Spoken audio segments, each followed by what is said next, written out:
আমরা মেহেরপুর মুজিবনগর সরকার স্মৃতি complex visit করতে এসেছিলাম, কিন্তু সহকর্মীরা যখন একই সঙ্গে আমঝোপি নীলকুঠি যাওয়ার পরামর্শ দিলেন, তখন থেকে বেশ রোমাঞ্চিত আমি। আমঝোপি নীলকুঠি নামের মধ্যেই কেমন যেন একটা আকর্ষণ ছড়িয়ে আছে। তাই বোধহয় শুধু নাম শুনেই একটা কৌতূহল তৈরি হলো মনে। নীলকুঠি নামের সঙ্গে বেশ আগে থেকেই পরিচিতি ছিল, যে ব্রিটিশ আমলে বাঙালির উপর চাপিয়ে দেওয়া এক অত্যাচারের নাম নীল। আর সেই অত্যাচারকে বাস্তবায়িত করার জন্য বাংলার নানা প্রান্তরে তৈরি করা হয়েছিল নীলকুঠি, যেখানে বসে আরাম আয়েশ করে নীল চাষিদের নানা রকম অত্যাচারের নীল নকশা বাস্তবায়ন করা হতো। কিন্তু আমঝোপি নামটা একদমই নতুন, আর সেই সঙ্গে বেশ কৌতূহল জাগানিয়া। মেহেরপুর মুজিবনগর সরকার স্মৃতি কমপ্লেক্স ভিজিট শেষে গাড়িতে 35-40 মিনিটের মধ্যেই পৌঁছে গেলাম গন্তব্যর কাছাকাছি প্রধান সড়কের সঙ্গে নাম ফলক দেওয়া সংযোগ সড়কের কাছে। 1-1.5 মিনিট গেলেই আমঝোপি নীলকুঠির গেট। শুরুতে গেট দেখে তেমন কিছু মনে হয়নি, কিন্তু একটু ভিতরে গিয়ে নীরব নির্জন সবুজের ছড়াছড়ি, প্রাচীন স্থাপনার ধ্বংসাবশেষ আর বিশাল একটা আমের বাগান দেখে ভালো লাগাটা শুরু হলো।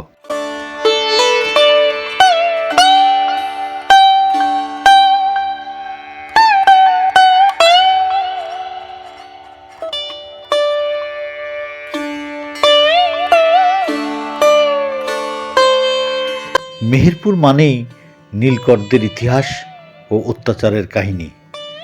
নীলকর বর্গীদের অত্যাচার নিয়ে 19বিংশ শতাব্দীর কবি সাহিত্যিক ঈশ্বরচন্দ্র গুপ্ত লিখেছেন, তুমি মা কল্পতরু, আমরা সব পোষা গরু, শিখিনি শিং বাঁকানো, কেবল খাবো খোল বিচালি ঘাস, যেন রাঙা আমলা, তুলে মামলা, গামলা ভাঙে না, আমরা ভুসি পেলেই খুশি হব, ঘুষি খেলে বাঁচব না।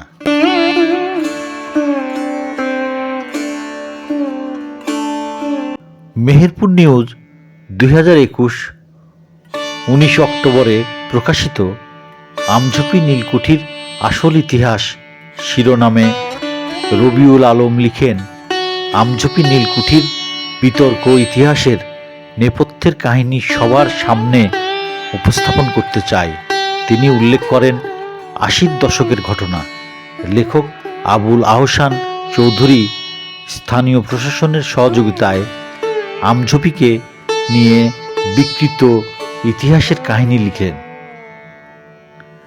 তিনি একটি পুস্তিকা লিখলেন। সেখানে তিনি প্রথমবারের মতো উল্লেখ করলেন, জনশ্রুতি আছে যে এইখানেই রবার্ট ক্লাইভের সঙ্গে মির্জাফর ও ষড়যন্ত্রকারীদের শেষ বৈঠক হয়েছিল, এবং তার ফলে শুধু নবাব সিরাজউদ্দৌলারই ভাগ্যে বিপর্যয় ঘটেনি, বাঙালি হারিয়েছিল তার স্বাধীনতা। এই পুস্তিকার আগে কোনো গ্রন্থে এই মিথ্যা কাহিনী লেখা নেই। জেলা প্রশাসন সেই পুস্তিকার লেখাটি এখানকার ফলকে লিখে দিলেন। রবিউল আলম আরও উল্লেখ করেন, ইতিহাস বলে 1777 সালের পরে এদেশে নীল চাষ শুরু হয়। মেহেরপুরের ইতিহাস গ্রন্থের লেখক সৈয়দ আমিনুল ইসলামের মতে, ইংরেজদের মধ্যে ক্যারেল বুম নামক জনৈক ব্যক্তি 1778 খ্রিস্টাব্দে বাংলার নদিয়া জেলায় প্রথম নীল চাষের উদ্যোগ নেন এবং নীলকুঠি স্থাপন করেন।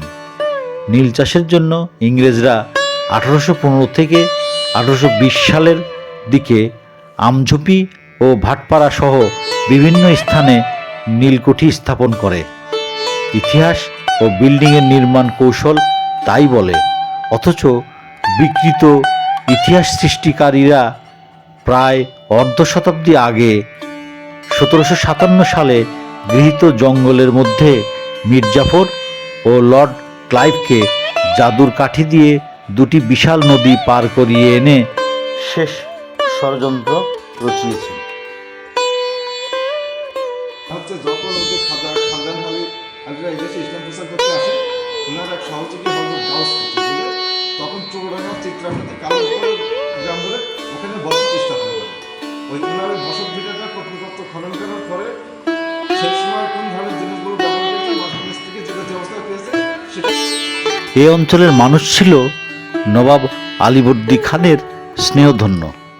নবাব আলীবর্দী এসেছিলেন এখানে 1750 সালে শিকার করতে এবং রাজু গোয়ালিনীর আপ্যায়নে খুশি হয়ে তিনি বাগওয়ান পরগনা তার নামে লিখে দিয়েছিলেন।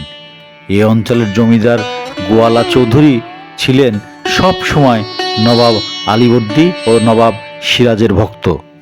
তারা এলাকায় মির্জাফরের ষড়যন্ত্রের ইতিহাস স্বীকার করে না। ইতিহাস বলে কাশিমবাজার কুঠিতেই ষড়যন্ত্রকারীদের শেষ বৈঠক হয়েছিল। তাই স্থানীয় প্রশাসনের কাছে এই অঞ্চলের মানুষের প্রত্যাশা আমঝুপি নীলকুঠির বিকৃত ইতিহাস সম্বলিত শ্বেতপাথর ভেঙে নীলকুঠি তথ্য এই অঞ্চলের প্রকৃত ইতিহাস তুলে ধরার দাবি। আমঝুপি নীলকুঠি নীলকরদের শত অত্যাচারের একটি ঐতিহাসিক স্থান। একথা নতুন করে বলার অপেক্ষা রাখে না। নীলকুঠিয়াল মিকেনি, সিমসন, ফার্গুসেন, জেমস হিল এদের আনন্দের হোলি আর কৃষকদের নির্যাতিত হওয়ার কাহিনী আমঝুপি নীলকুঠির আকাশে বাতাসে এখনও জড়িয়ে আছে। উল্লেখিত নীলকররা এখানে চাষিদের নির্যাতন করত। নীল চাষ করতে না চাইলে মাথায় কাদা লেপে নীলের বীজ লাগিয়ে দিত এবং যতক্ষণ নীলের চারা না গজাতো ততক্ষণ রোদে দাঁড় করিয়ে রাখত। অনেক সময় তাদের পিঁপড়ার ঝাঁকের মধ্যে ফেলে দেওয়া হতো। পিঁপড়ার কামড় খেয়ে চাষিরা বাধ্য হতেন নীল চাষ করতে।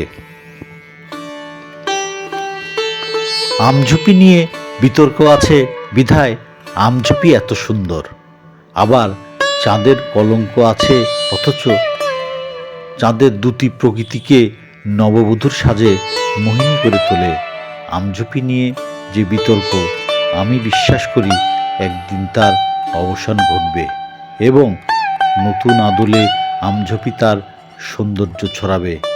সেই দিনের অপেক্ষায় রইলাম।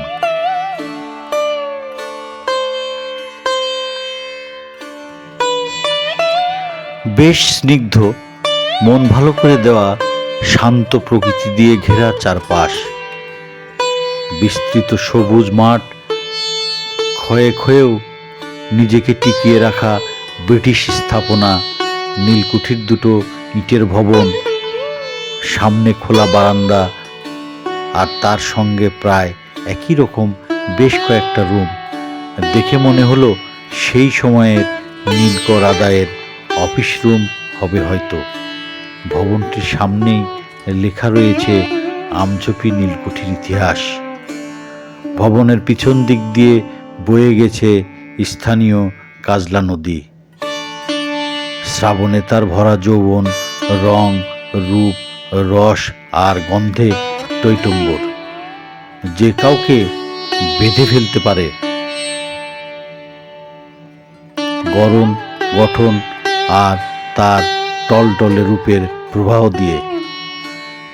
আর চারপাশে তো আছেই খুষ্ট রূপের কত চাহনি, যে রূপের মায়ায় বাধা পড়ে গিয়ে প্রেমে পড়ে যাবে যে কেউ, যেমন আমি পড়েছি।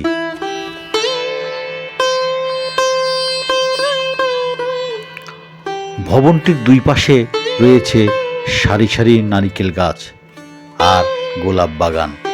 ঠিক তার সামনে ক্ষীণকায় কাজলা নদী বরাবর বিশাল শান বাঁধানো ঘাট বুঝিয়ে দেয় একসময় কতটা বিশাল আর খরস্রোতা ছিল সে। বোঝা হয়ে গেল কাজলা নদীর সুসময়ে বড় বড় নৌযান চলত তার বুকের উপর দিয়ে। ইংরেজদের নৌযান তখন এই ঘাটেই ভিড়ত। কি অপরূপ প্রকৃতির মাঝে সবুজে ঘেরা নদীর তীর ঘেঁষে তৈরি করা সেই সময়ের আবাস, অফিস আর অবসরের নির্জনতা, নীরবতা, একান্ত সময় কাটানোর অবাক আয়োজন।